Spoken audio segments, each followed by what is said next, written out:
अहिर के बेटी के गाड़ी ई देला बनता तेज ढेरे अरविंद केला।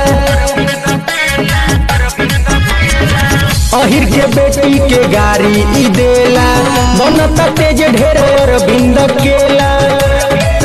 सुन भैया खेसारी लाई बावल की बारी कलास न हो, जैसे धसल पवनवा के धास दना हो, अति कलुओ के दिदिया के नास दना हो। जैसे धसल पवनवा के धास दना हो, मनोज पांडे के बहिनी के नास दना हो।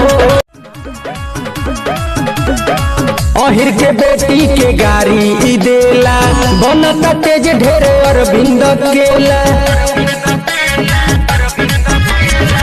अहिर के बेटी के गाड़ी ई देला बनता तेज ढेरे अरविंद केला। सुन भैया खेसा